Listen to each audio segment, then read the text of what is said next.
नमस्कार, आप देख रहे हैं न्यूज 18 इंडिया। मैं हूं आपके साथ पूजा। इस वक्त की बड़ी खबर दिल्ली से, जहां कैंसर की नकली दवाओं के बड़े रैकेट का पुलिस ने भंडाफोड़ किया है।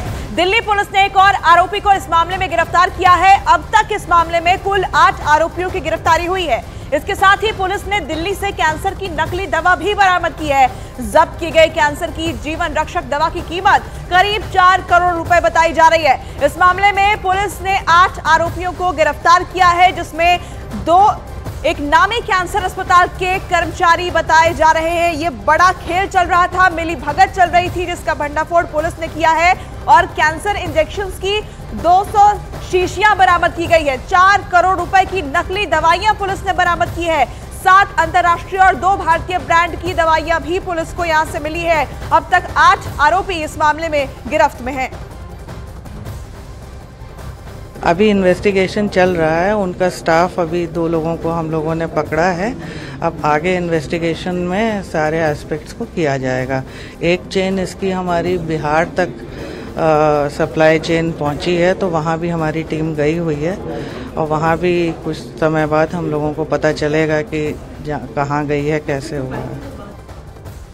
रिपोर्ट आई थी कि इस तरह से कोई ये कैंसर की मेडिसिन है जो कि कीमो में यूज़ होती है इंजेक्शन, उसको वो नकली इंजेक्शन से भर के ऐसे मार्केट में बेच रहे हैं। उसको काफ़ी शिद्दत से फिर उन्होंने ट्रैक किया कौन कौन लोग हो सकते हैं इसमें इन्वॉल्व, कहाँ से बना सकते हैं, क्या है।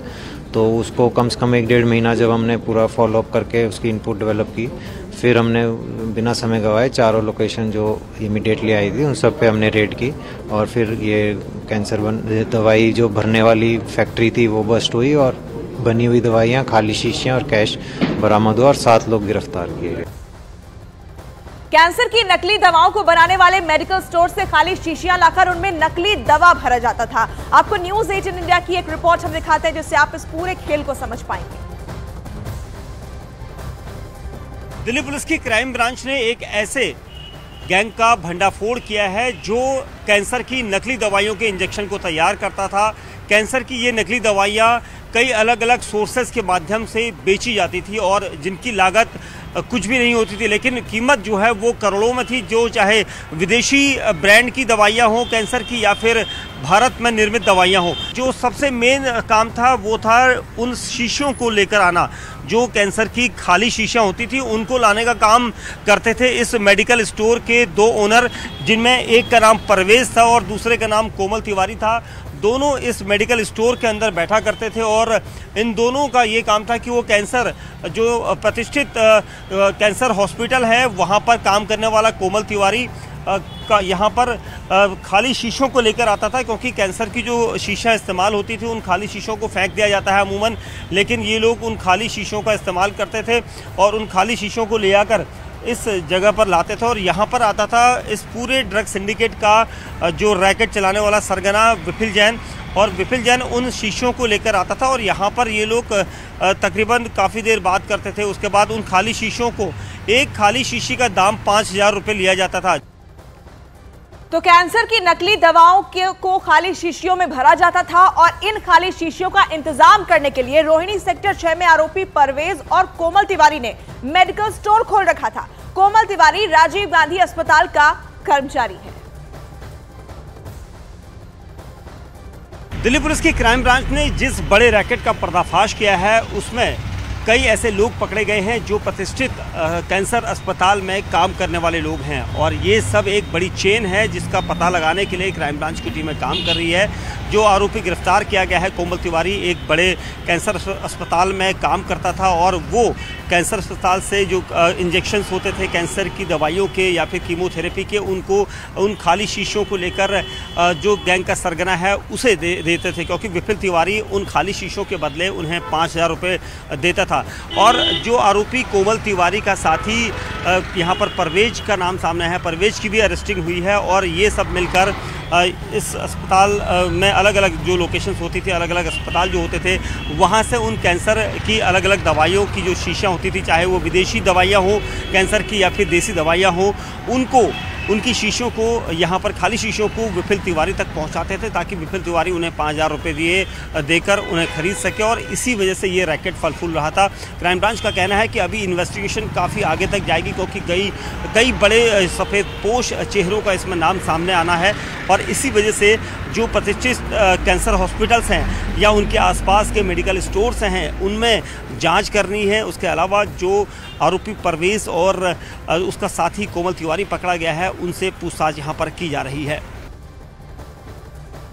और अब बात करते हैं महाराष्ट्र की सियासत से जुड़ी इस वक्त की बड़ी खबर की। महाराष्ट्र में लोकसभा चुनाव के लिए महाविकास आघाड़ी में सीट शेयरिंग विवाद के बाद अब जुबानी जंग तेज हो गई है। वंचित बहुजन आघाड़ी के अध्यक्ष प्रकाश आंबेडकर और संजय राउत एक दूसरे के आमने सामने आ गए हैं। प्रकाश आंबेडकर ने संजय राउत पर सीट शेयरिंग को लेकर झूठी बयानबाजी और वंचित बहुजन आघाड़ी को बदनाम करने का आरोप लगा दिया है। प्रकाश आंबेडकर ने कहा कि सीट शेयरिंग पर फैसला उनकी पार्टी की वजह से नहीं, बल्कि शिवसेना के उद्धव गुट और कांग्रेस के विवाद की वजह से नहीं हो पा रहा है। समझोता सगळ्यांचा झालाय आणि आमचं सगळं आलबेल आहे हे जे म्हटलेलं आहे ते पूर्णपणे खोटं आहे। त्यांचं जर त्यांनी खोटं बोललं नसेल असं ते म्हणत असतील तर त्यांच्या या 10 जागांचा डिस्प्यूट जो आहे तो त्यांनी असताना संपलाय का आणि संपला असेल तर त्या 10 जागा कुठल्या पक्षाला घेतल्या त्याचा असताना त्यांनी खुलासा करावा।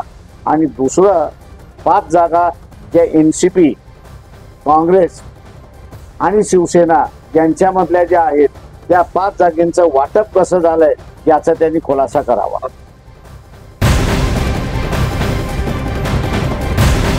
प्रकाश आंबेडकर के आरोपों पर उद्धव गुट के नेता संजय राउत का जवाब भी सामने आया। संजय राउत ने कहा कि क्या वो झूठ बोल रहे हैं, प्रकाश आंबेडकर को ये स्पष्ट करना चाहिए। इसके साथ ही कहा कि प्रकाश आंबेडकर को 4 सीटों का प्रस्ताव दिया गया है जो उन्होंने अपनी लिस्ट में दिया था। प्रकाश आंबेडकर को सभी चीजें स्पष्ट रूप से करनी चाहिए, स्पष्ट रूप से कहनी चाहिए।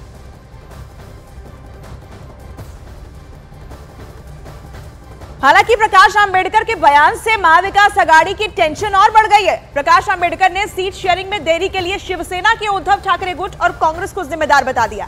कल प्रकाश आंबेडकर ने इसकी शिकायत कांग्रेस के अध्यक्ष मल्लिकार्जुन खड़गे से भी की।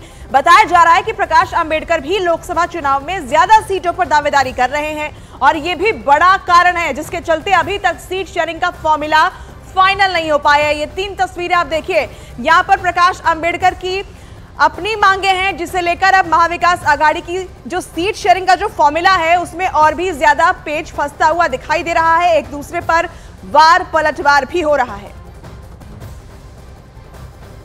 महाविकास आघाड़ी में सीट शेयरिंग का अब तक जो फॉर्मूला तय हुआ है उसके मुताबिक आपको हम बताएं कि क्या कुछ तय हुआ है। शिवसेना का उद्धव गुट 18 सीटों पर चुनाव लड़ने को कह रहा है, कांग्रेस 18 सीट, एनसीपी का शरद पवार गुट 8 सीट पर और प्रकाश आंबेडकर की वंचित बहुजन आघाड़ी 4 सीटों पर यहां चुनाव लड़ सकती है। हालांकि अभी तक इस फॉर्मूले पर सहमति नहीं बन पाई है और यही वजह है कि सीट शेयरिंग को लेकर कोई भी ठोस बात जो है वो महाराष्ट्र से सामने नहीं आ पा रही है। हर किसी की अपनी अपनी मांग है और फॉर्मूला फाइनल क्या होगा इस पर अभी तकरार जारी है।